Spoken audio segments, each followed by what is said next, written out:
Buenos días, chicos y chicas. Vamos a continuar con nuestras clases del tema 8 sobre Mesopotamia. Y en este caso, bueno, pues la página 142 y 143 de nuestro libro, que tendremos que resumir una vez hayáis visualizado esta clase, porque os aportaré datos que son importantes para el desarrollo de la misma, va a tener que ver con el espacio y el tiempo. Es decir, durante esta clase lo que nosotros vamos a ver es la historia de Mesopotamia propiamente dicha y bueno, pues el lugar donde se desarrolló. Y por eso voy a empezar un poco haciendo referencia a unas consideraciones previas que considero fundamentales para que podamos empezar a ver este punto, ¿vale? De entrada, tenemos que tener en cuenta que toda civilización o toda historia de la humanidad tienen que ver con el tiempo y el espacio.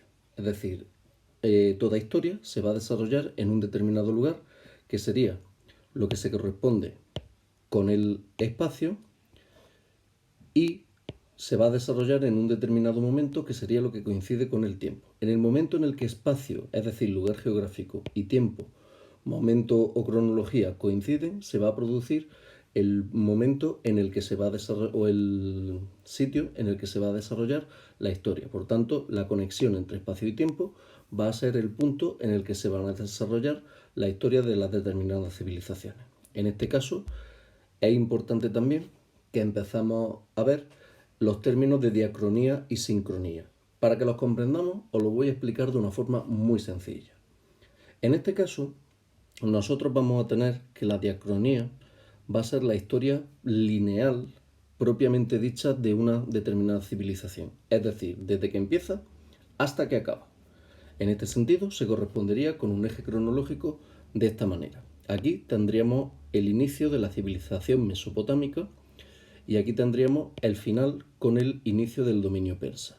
Entonces la diacronía, es decir, la sucesión de acontecimientos que nos van a dar como resultado la civilización mesopotámica, van a ser estos que tenemos aquí.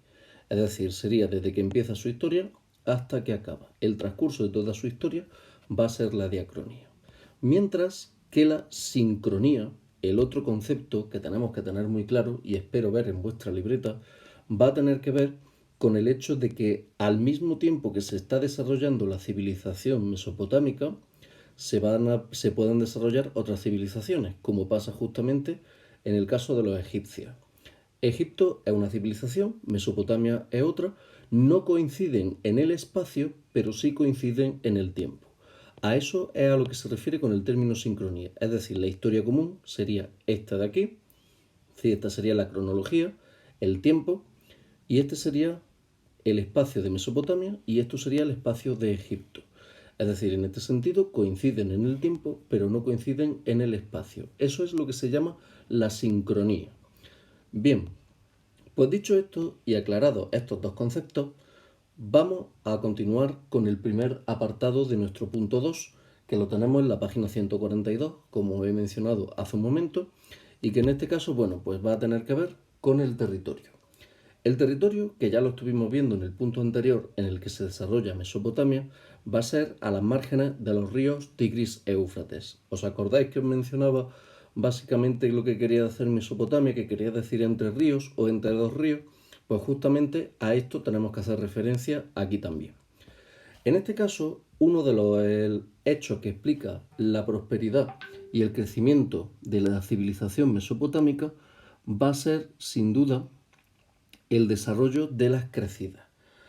En la primavera, los deshielos de las montañas que están cerca de los ríos Tigre y Éufrates favorecen la crecida, es decir, que el caudal del río se desborde. En el momento en el que el caudal del río se desborda, se genera una inundación que cuando remite, es decir, cuando vuelve hacia atrás, cuando deja de estar inundado, genera un barro. Entonces, bueno, pues en ese barro la gente lo que hacía era sembrar las semillas. Y entonces, bueno, pues ese barro lo que es que era muy fértil y a través de ese barro bien húmedo, bien regado, se podía desarrollar la agricultura. Entonces, en este sentido, la crecida va a ser muy importante. Este concepto es muy necesario que os quede muy claro porque Egipto también lo va a desarrollar. Es decir, ellos también sembraban aprovechando las crecidas del río Nilo. Y en este caso es muy importante que nos quede muy claro. Es decir, crecía el río, cuando bajaba el agua, sembraban en el barro y a partir de ahí desarrollaban una labor de agricultura. Que necesitaban agua, la cogían del río. Y en este sentido se van a desarrollar unas obras hidráulicas muy importantes para poder abastecer de agua los cultivos. Si por algo es famosa Mesopotamia en cuanto a su nivel técnico y a su nivel de desarrollo, es por la capacidad que van a tener por controlar las crecidas de los ríos y además por controlar mediante obras hidráulicas esos ríos. En este sentido, nosotros vamos a hablar de dos Mesopotamias. La alta, que sería la que coincide con la zona donde nacen los ríos Tigris y Éufrates, y la baja Mesopotamia, que sería la zona en la que desembocan estos ríos. Es decir, en este caso tenemos que dividir geográficamente en alta y baja. Igual que nosotros hablamos, por ejemplo, del Alto Guadalquivir, que sería la zona de Jaén, y el Bajo Guadalquivir, que sería la zona de Cádiz-Sevilla. Pues aquí tenemos la Alta Mesopotamia, que es donde nace el río, y la Baja Mesopotamia, que es donde desembocan los ríos, ¿vale? Bien, aquí lo podemos ver un poquito más claro, ¿vale? Aquí podemos ver justamente todo esto de aquí sería la Alta Mesopotamia y esto de aquí sería la Baja Mesopotamia. Esta parte que queda aquí en el centro coincidiría con algo que se conoce con el nombre de la Media Mesopotamia, que bueno, pues es importante sobre todo por la civilización acadia, que ahora después veremos. Bueno, pues continuamos. Bien, pasamos ya a la evolución histórica y vemos cómo ha cambiado la civilización mesopotámica a lo largo de la historia. En primer lugar, nos tiene que quedar muy claro el concepto de las ciudades-estado. ¿Qué son las ciudades-estado? Las ciudades-estado, que ya os lo he explicado creo en otra ocasión, es una ciudad que tenía un territorio que gobernaba, independientemente de otras ciudades. Es como si ahora nosotros cogemos y dividimos la provincia en muchísimos países y cada país es una ciudad. Pues está Nava, está Santisteban, Castellar, Arquillo, es decir, como si cada ciudad tuviese independencia la una de la otra. Bueno, pues las primeras civilizaciones van a desarrollar este concepto de la ciudad-estado, una ciudad que gobierna un territorio que se le ha asignado. Es decir, esto es lo que llamaremos actualmente el término municipal. Pues básicamente nos tenemos que imaginar que la ciudad con su término municipal sería cada una como si fuera un país, con sus gobernantes, con sus leyes, con todo. Exactamente igual, ¿vale? Bien, estas primeras ciudades-estado se van a caracterizar por el control del caudal de los ríos, es decir, fueron capaces de domar el agua, fueron capaces de controlar ese caudal que necesitaban para poder sobrevivir y que en algunos casos les destruía. Una crecida muy fuerte de los ríos Tigris y Éufrates podrían destruir perfectamente cualquier ciudad. Seguramente habréis oído hablar del diluvio universal. Bueno, pues tenedlo muy presente porque ahora después vamos a hacer una referencia a eso. Para controlar el caudal de los ríos, lo que van a hacer va a ser ni más ni menos que construir presas, diques, obras de canalización, acequias para llevar el agua a los cultivos. Es decir, van a llevar a cabo una obra hidráulica muy importante. Y en este caso volvemos a lo del tema del Arca de Noé, que bueno, pues si recordáis, es un elemento bíblico en el que se nos habla del diluvio universal. Mediante una gran inundación la humanidad fue destruida y solamente se salvó Noé, su familia y un animal de cada especie, bueno, una pareja, mejor dicho, de cada especie para garantizar la reproducción. Pues parece ser que esto, que nos lo dice la Biblia, esto pasaba en Mesopotamia, es decir, crecían los ríos, se producían unas grandísimas inundaciones y se destruían muchas veces las ciudades.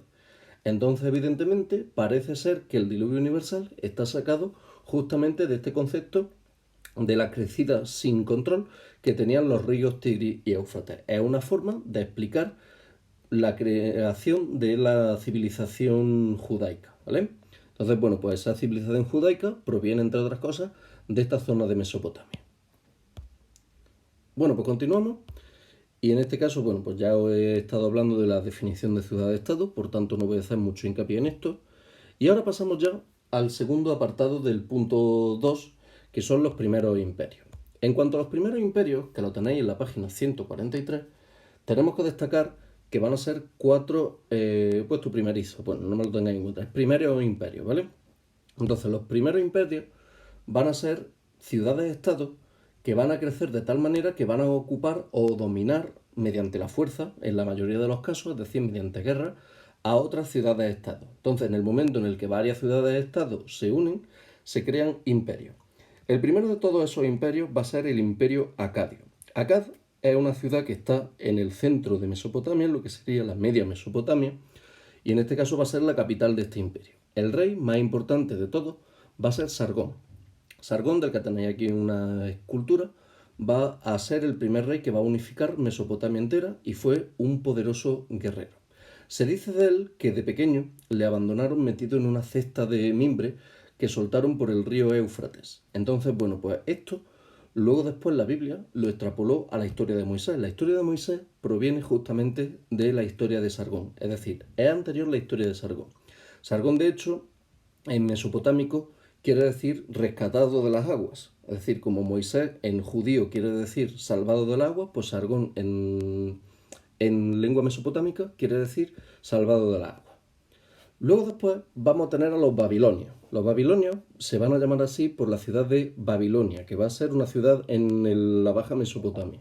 Entonces, bueno, pues el rey más importante que va a haber va a ser el rey Hammurabi. Hammurabi es famoso. Aquí tenéis una imagen de Mesopotamia. ¿Veis esa cosa azul que hay abajo? Pues básicamente es esto que tenemos aquí. La puerta de Istar. Que bueno, pues en este caso era la puerta que daba entrada a Babilonia. La belleza de su composición, es decir, la belleza de esta magnífica obra, nos muestra la importancia que tuvo Babilonia. Babilonia fue una ciudad muy importante. Bueno, pues en este sentido, Hammurabi va a ser famoso por esto, porque va a ser el primer rey en la historia de la humanidad que va a dejar por escrito una serie de leyes, como una constitución que en este caso se conoce con el nombre del Código de Hammurabi.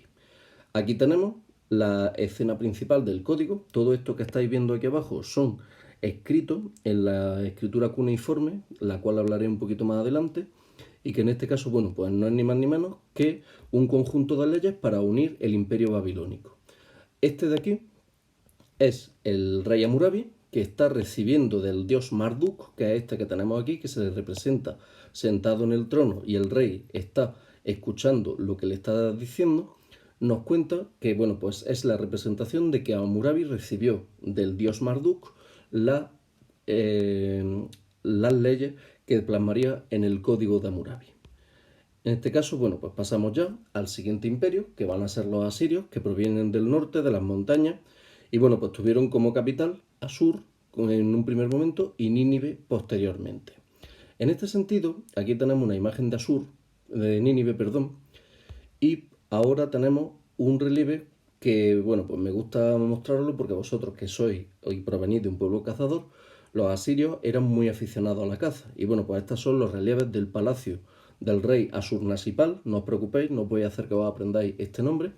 Entonces, bueno, pues los relieves del palacio de Asurnasipal hacen referencia a la afición que tenían los asirios por llevar a cabo caza. Entonces, bueno, pues aquí tenemos la escena en la que el rey Asurnasipal mata al león.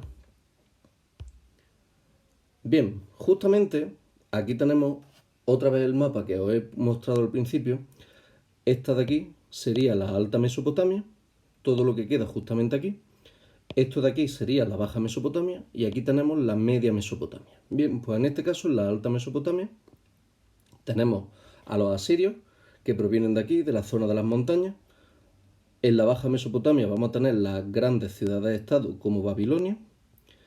Y en la Media Mesopotamia, se me ha colado aquí un poquillo, tenemos Akkad, ¿vale? La primera o el primer imperio que va a existir.